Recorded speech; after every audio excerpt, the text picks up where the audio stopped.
நான் ஒரு முன்னாள் நீதிபதி சுபாஷ். நான் கட்சியின் தலைமையில் முழுமையாக நம்பிக்கையோட கட்சியில் ஜாயின் பண்ணியிருக்கிறேன். நம்ம நீதிபதிங்கிறதுனாலையும் சட்டத்தை மிகுந்த மதிப்பாக வச்சுருக்கிறதுனாலையும் இந்திய அரசியலமைப்பு சட்டம் நம்ம தமிழ்நாட்டில் முக்கியமாக முழுமையாக இம்ப்ளிமெண்ட் பண்ண வேண்டுங்கிற ஒரு முக்கிய எண்ணத்தில் தமிழக வெற்றி கழகத்தால் மட்டும்தான் அது முடியுங்கிற ஒரே காரணத்துக்காக வேண்டி தலைமையில் முழு நம்பிக்கையோட கட்சியில் சேர்ந்திருக்கிறேன். கண்டிப்பாக கட்சி பெரிய அளவில் சட்டபூர்வமான நல்லபடியான நடவடிக்கைகள் நடக்கும் என்பதில் ஒரு நம்பிக்கை இருக்குது. பல்வேறு கட்சிகள் அவர் என்ன அறிவுறுத்தல்கள் வழங்கினார்?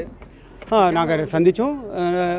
கட்சிக்காக எங்களை நல்லபடியாக உழைக்க சொல்லியிருக்கிறாங்க. எத்தனையோ கட்சிகள் இருக்குது, 60 ஆண்டு 70 ஆண்டு பழமையான கட்சிகள் இருந்த போதும் புதிய கட்சியில் உங்களை இணைக்கிறதுக்கான காரணம் என்ன? அது முக்கியமான காரணம் சுத்தம், கை சுத்தம். தமிழகத்தில் முக்கியமாக நமக்கு இப்போ தேவை ஒரு ஊழலற்ற முழு மக்களுக்காக, பெண்களுக்காக ஒரு நன்மை பயக்கிற கட்சி வேண்டியது இருக்குது. அந்த காரணத்துக்காண்டி தமிழக வெற்றி அதை பற்றியெல்லாம் நான் இப்போ பேசல. விருப்ப ஓய்வு பெற்றதே கட்சியை சேர்ந்து அந்த மாதிரி இல்லை. நான் இப்போ அதெல்லாம் முடிஞ்சு நான் இப்போ வழக்கறிஞராக இருந்துகிட்டு இருக்கிறேன் சென்னை ஹைகோர்ட்டில். சரியாப்பா? தேங்க்ஸ்.